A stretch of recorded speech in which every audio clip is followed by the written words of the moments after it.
உலக தமிழர்கள் அனைவரையும் இன்றைக்கு ஈரான், அமெரிக்கா மற்றும் மத்திய கிழக்கின் நிலைமைகள் என்ன அப்படின்ட்டு நாம் கடைசியாக கிடைத்த தகவல், அதாவது நேற்று நள்ளிரவுக்கு பின்னால் கிடைத்த தகவல். முதல் செய்தி என்னென்னா, துருக்கியினுடைய வெளிவிவகாரத்துறை அமைச்சர் அவர் என்ன சொல்லியிருக்கிறார்னா, பிதான் நியூக்ளியர் டீல் ரொம்ப ரெட் அலர்ட்டில் இருக்குது, நிலைமை சரியில்லை அப்படின்ட்டு அவர் எச்சரிக்கை விடுத்திருக்கிறார். துருக்கியினுடைய வெளிவிவகாரத்துறை அமைச்சர் ஹக்கன் பிதான் அவருடைய கருத்தில் அணு ஆயுத கொள்கை குறித்து அமெரிக்கா பேச தயாராக இருப்பதாக, அதாவது அமெரிக்கா இறங்கி வருது, அதுக்கு பின்னாடி காரணங்களை நான் சொல்கிறேன். ஈரான் கூறியபடி செறிவூட்டப்பட்ட யுரேனியம் தோரியம் என்னும் குறிப்பிட்ட அளவிற்கான சில அனுமதிகளை அளிப்பதற்கு அமெரிக்கா தயாராக இருப்பதாகவும் கூட துருக்கியிலிருந்து ஹக்கன் பிதான் குறிப்பிட்டிருக்காரு. ஆனால் ஒரு விஷயங்க, அதை தாண்டி ஏவுகணைகள் மற்றும் சாதனங்களை மட்டுப்படுத்துவதற்கான நிலையில் மேசையில் அமர வேண்டும், அதை விவாதிக்க வேண்டும் அப்படின்னு அமெரிக்கா சொல்கிறதான் கொஞ்சம் சிக்கல் இருக்கிறதாக துருக்கியினுடைய வெளிவிவகாரத்துறை அமைச்சர் ஹக்கன் பிதான் தெரிவித்திருக்கிறார். ஈரானுடைய எச்சரிக்கை குறித்து துருக்கி சொல்கிற போது இது ஒரு புதிய கொதிநிலையில் இருக்குங்க. ஒருவேளை இந்த நிலைமை நகர்ந்தால் அடுத்த கட்ட விவகாரங்கள் என்ன இருக்கும் அப்படின்னு நமக்கு தெரியல. ஆனாலும் அமெரிக்காவினுடைய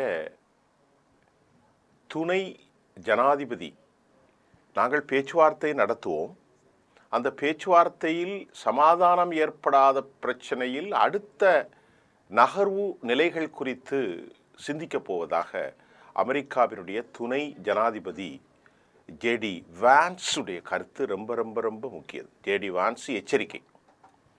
இப்போ அதுக்கடையில் நேற்று ஒரு முக்கியமான விஷயங்க, ரஷ்யாவுடைய போயிங் 747, அது ரஷ்ய போயிங்கின்னு வந்தது, அது ஈரானிலிருந்து புறப்பட்டு ரஷ்யாவுக்கு சென்று ரஷ்ய போயிங் விமானம்தான். இந்த விமானம் ஈரான் தெஹ்ரானில் இறங்கியதாகவும் மிக முக்கியமான இராணுவ காரணங்களுக்கு மட்டுமே இந்த போயிங் 747 பயன்படுத்தலாம் என்றும் சொல்லப்படுகின்றது. அந்த செய்தியை நம்ம அப்படி வாசிப்போம். Boeing 747 cargo aircraft landed in Tehran on February 9 after departing from Moscow. And according to the report, என்ன சொல்லுது? As Iran continued to receive the shipments via air transport, the plane took off from Tehran bound for an unspecified destination in China. The movement followed the pattern of increased cargo flight between எந்த நாடுகளெல்லாம் அப்படின்னு பார்த்தா, யாருக்கெல்லாம் இந்த cargo ஃப்ளைன் மாற்றுகிறதுனா, ஒன்று Iran, இன்னொன்று Russia and China. இவங்களுக்குள்ள தான் இந்த மாதிரியான இராணுவ நடவடிக்கைகளும் including deliveries of heavy Russian transport aircraft, அது மட்டும் இல்லை அட்வான்ஸ்டு டிஃபென்ஸ் சிஸ்டம் அப்படிங்கிறத ரிப்போர்ட்ஸ் கன்ஃபார்ம் பண்ணியிருக்கு. இப்போ அமெரிக்கா எதுக்கு யோசிக்குதுன்னு உங்களுக்கு புரியும் அப்படின்னு நான் நினைக்கிறேன். சமீப காலமாக இந்த செய்தியில் சீனாவிலிருந்தும் ரஷ்யாவிலிருந்தும் கார்கோ விமானங்கள் மூலம், ஷிப்மெண்ட்லாம் இல்லை, லேட் ஆகும், கார்கோ விமானங்கள் மூலமாக ஏராளமான தளவாடங்கள் மலை போல் குவிந்து கொண்டிருப்பதும், இதை தான் பார்த்து அமெரிக்கா அச்சப்படுறதுக்கு நிறைய காரணம் இருக்குது. இப்போ உங்களுக்கு புரியும் அப்படின்ட்டு நான் நினைக்கிறேன். அந்த கார்கோ ஃப்ளைட்டுக்குள்ளே என்ன இருக்குங்கிறது அமெரிக்காவுக்கு தெரியும், ஆனால் மற்றவர்களுக்கு அதை அறிய முடியாது. அமெரிக்கா இன்டெலிஜென்ஸும் இஸ்ரேலும் அறிந்திருப்பார்கள்.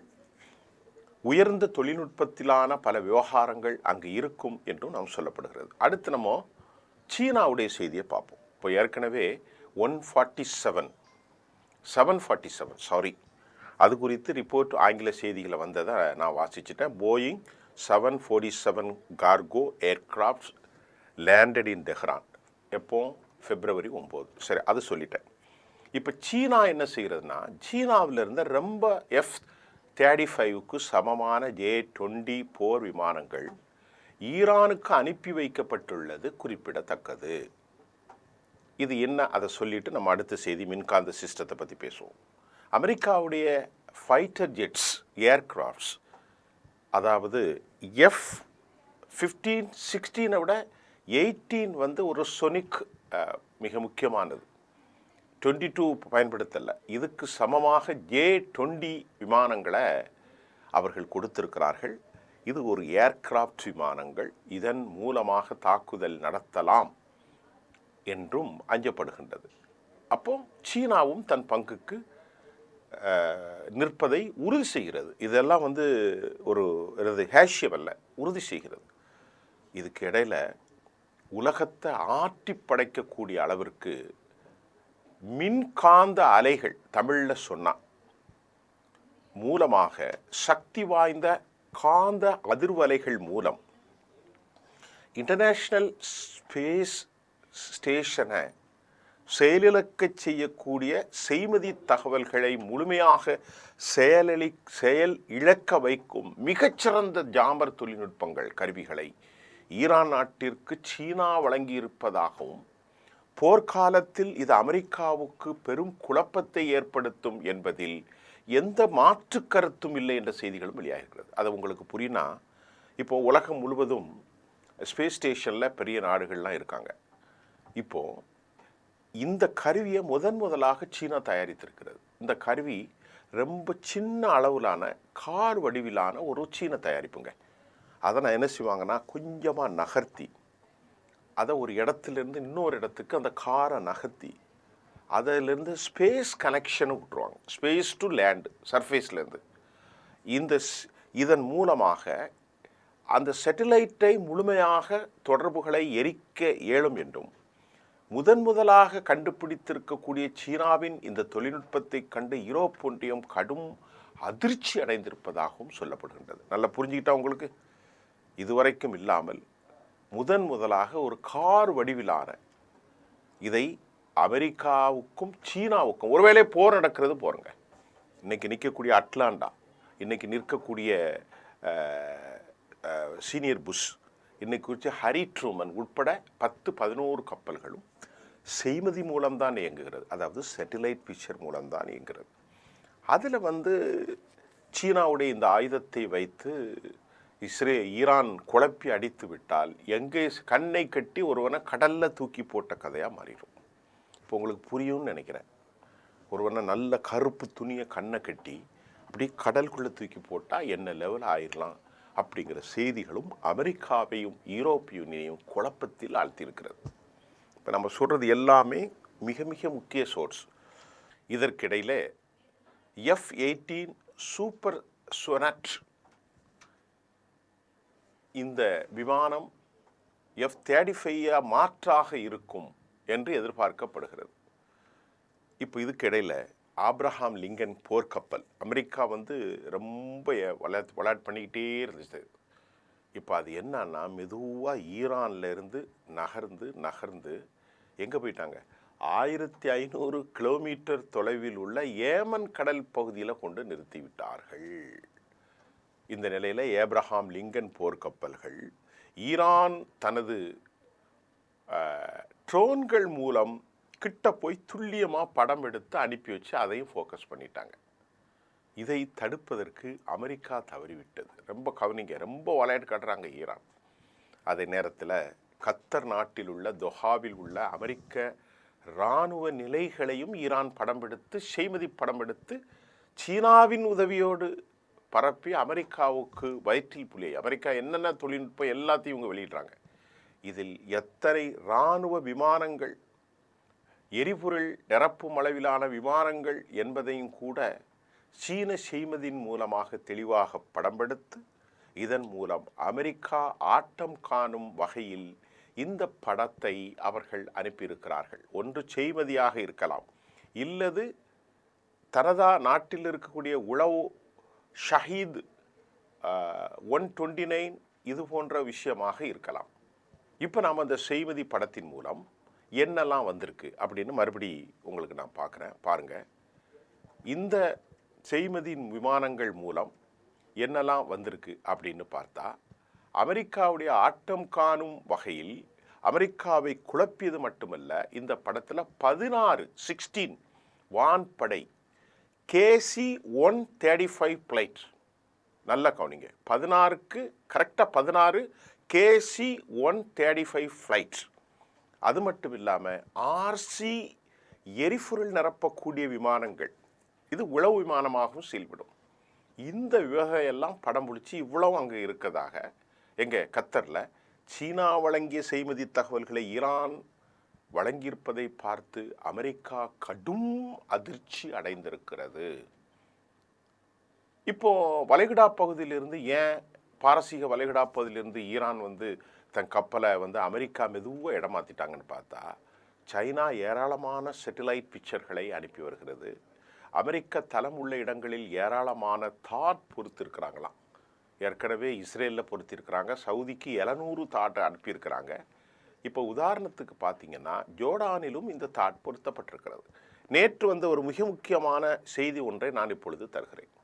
அது எங்கே உள்ள செய்தி அப்படின்னு பார்த்தா, அது ஈரானில் இஸ்பஹான் என்றால் உங்களுக்கு மறக்கக்கூடாது, நம்ம பார்த்துக்கிட்டு இருக்கிறவங்க.